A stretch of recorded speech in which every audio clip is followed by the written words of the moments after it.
You guys have seen my CO2 laser a number of times. This is the xTool P2. It is a 55 watt CO2 laser from xTool. It has a cut capacity of 12 inches by 24 inches. This is a fantastic machine, but let me introduce you to its bigger brother. So this is the xTool P3. On the P3, it's around 17, and here we're a little over 36. So you can see we've added a lot of surface area. So at its bottom, put it all the way down to the bottom, we have 7 inches of Z-axis between this table and our laser. This is an 80 watt CO2 laser, so that is more than the 55 watt. They've added an additional window here in the front so we can see. There's also quite a bit of automation built into this machine. This is a rolling stand that is available for it, and it's a very nice feature to be able to have this mobile and on a dedicated stand. And today we're going to start seeing what this thing is capable of. This is just a scrap piece of acrylic. I always like to get the paper off. Makes life easier.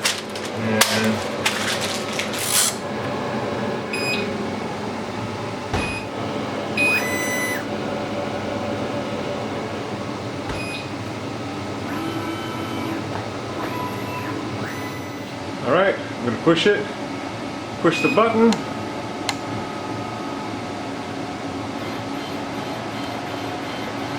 and away it goes. I like that it's got an extra piece of glass in the front now too, so you guys that are short can actually see it. What do you think about that? That's adorable, thank you. You're very welcome. Look in there, do you have enough, is it big enough? Big enough for what? What you're printing out? Yeah, I'm doing a coffin. Yeah, but it's cut out. What is? The acrylic. Oh yeah, it's a whole sheet of acrylic. No, it's not. It's just a scrap piece. I just wanted to do a scrap test. Well, I think you're gonna scrap it. You think so? Isn't it whiter than the? Okay, cool. It's a coffin, so it's messing with your brain. Coffins do that. Because they're wider at the shoulders, but they're thin at the feet. Because you don't need as much length at the feet to shove your feet in as you do to shove your shoulders in, right? Yeah, I don't have. That's why they're coffin shaped. Okay. It'll work out when you're dead. It'll work out when you're dead. I bought some more pieces of acrylic that are bigger. This is just a test. No, it just looks like, I know it goes down, but it really looks like it's not going to go down thin enough. Well, I guess we'll find out together. Did you want to put your nose to the front of the glass here and have a look through? No. Weirdo. I think I'm going to have to make an apology note on this thing next. Looks like it's almost finished with the engrave, and we should be getting close to the cut.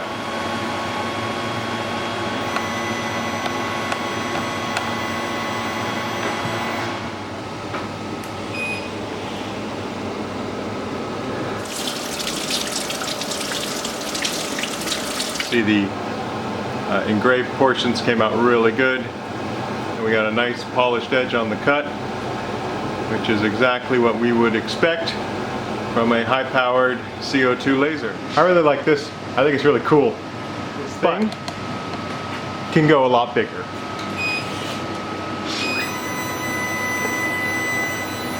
Is 16.5 inches by 36 inches. All right, looks like we got the cut setting right. Software told me this is going to take about 45 minutes, which makes sense given the size of it. I'm actually processing a different picture on the P3 here in acrylic as well, because I'm having so much fun.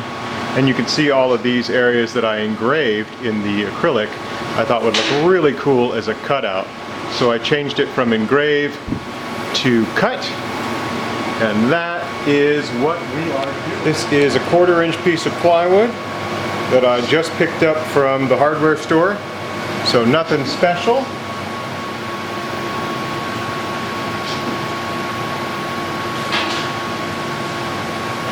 And I I am really pushing this machine hard. This is a big request for this machine. So I am doing all of this in a single pass. So what you see me do here, I'm actually pausing the cut and I'm removing some of these pieces that aren't falling through properly. One of the things I've learned from doing faux stained glass is that if the laser bumps those pieces that are raised up, it can chip the whole piece and ruin the project. So every once in a while, I'll pause this, pop those things loose, and then I can continue the cut. You could do this in multiple passes, but I want to see what it can do.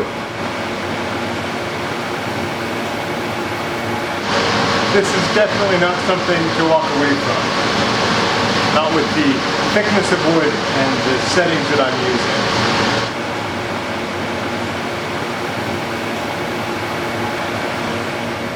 Look at the size of this. There is definitely a little bit of scorching here and there, but as I said, I kind of pushed this to its max just to see what we're capable of, and it's capable of it. I did have to stop a couple times because we had a piece or two that would tip up and I'd have to pull those out. For this piece, I have a cool effect I want to try out. This is a gray primer. Alright, while that paint dries, let me show you something else I've been thinking about. Here's a redwood bowl that I turned last year. And one of the things that I like to do is I like to put my signature on the bottom, but I can't do that on the P2 because I don't have enough depth. I just freshly sanded the bottom of this with my palm sander, make sure we've got a good surface. I'm going to put it in here. It has identified that there's an object in there. It says close the lid. It's now doing a pass. It's telling me that it's doing an auto measure, so it's trying to figure out where the top of this is, and it believes that it knows where the top of my workpiece is. So in the software, I'm going to open up my file. It's got my name, the date that I made it, and the type of wood. I added a little tree here. It's off center, make me happy, and to make some of you absolutely insane. And then you can see we're going to go into this section and set the power. I can do a preview, fire it off, and then we head back outside.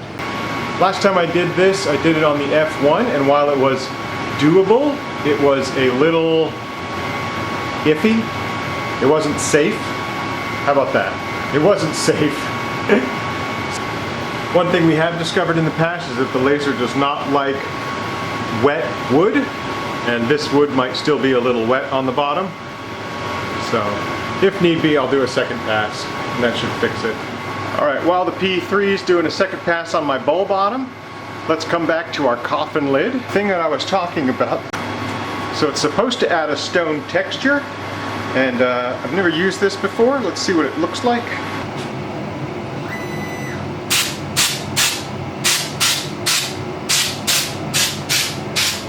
Oh my gosh.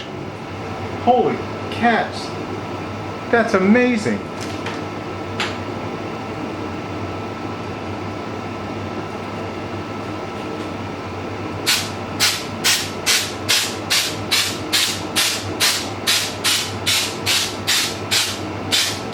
I hope that shows up on camera, because that looks so cool in real life. The problem wasn't that the wood was wet, it's because of the conical shape of the object. It was measuring the height of it from a different spot, so I had to tell it that this is where to measure the height from, and once it did that, then we got a really nice engraving on there. I did save this large bat cutout, and I gave it a spray of copper. Here's my coffin lid. You can see we've got this cool faux stone on it. This is 16 inches in this direction and 35 in that, which is almost the entire bed capacity of the P3. You can cut out ginormous things with this laser, and I'm really excited for the future. Okay, but just saying, but what if I wanted to engrave on a piece of plywood that was 23 inches wide by 4 feet long? What then?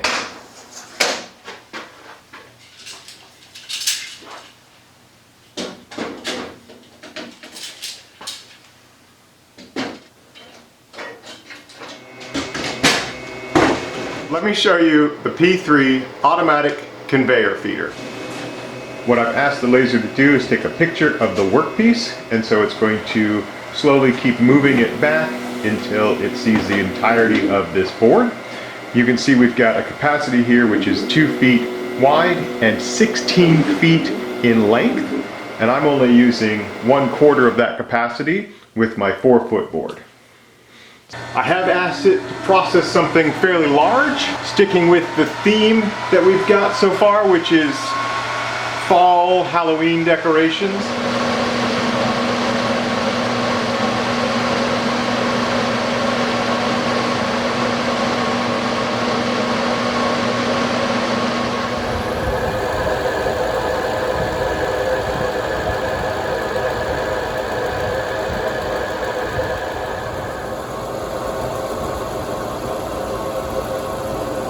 The conveyor option really is amazing. Being able to process a board of this size and knowing that I can literally double and quadruple it in length is outrageous. I will say you seem to only get 1 pass on the conveyor, and I did have a couple places where my cuts didn't go all the way through. I'm guessing that's just because of different densities in the wood. But overall, a very nice clean cut.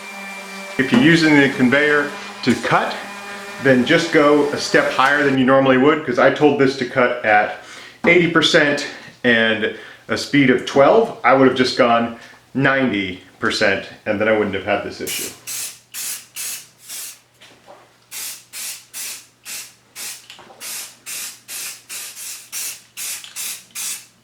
I'm going to add some highlights with a little silver metallic paint here.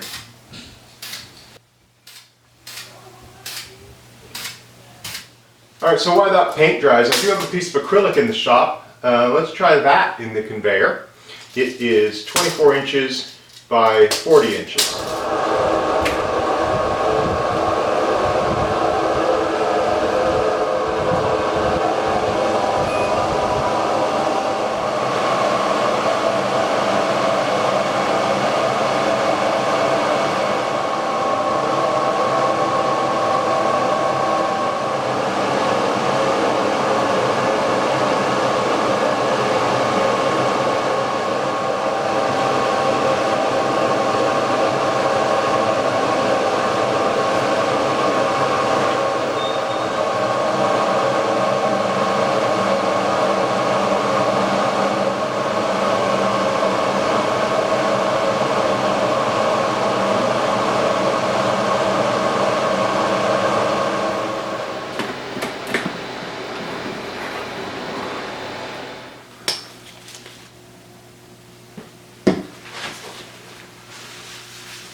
And that is a pretty fancy pants looking ghost.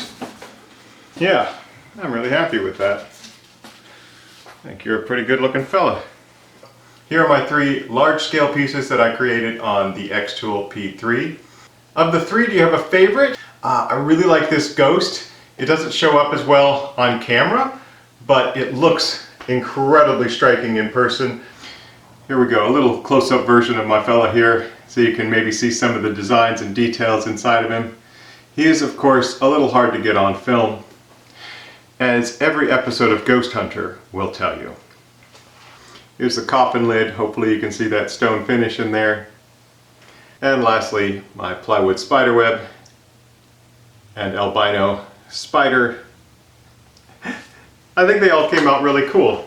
In addition to those large-scale projects, I also made just an enormous amount of acrylic cutouts. Coffin lid, this is an actual cutout version. The test on the ghost, and then an acrylic bat. I sort of toyed with the idea of using this acrylic cutout in my stone one, and it might have looked really cool too. In addition, a couple signs at Mrs. Brown's request. and a mid-sized test version of my coffin lid as well. A couple little issues here and there, but nothing really major. I've only used xTool lasers, and having used the P2 for a couple of years, the P3 felt very familiar, it felt very comfortable. It was just bigger, more powerful, and is loaded with automation.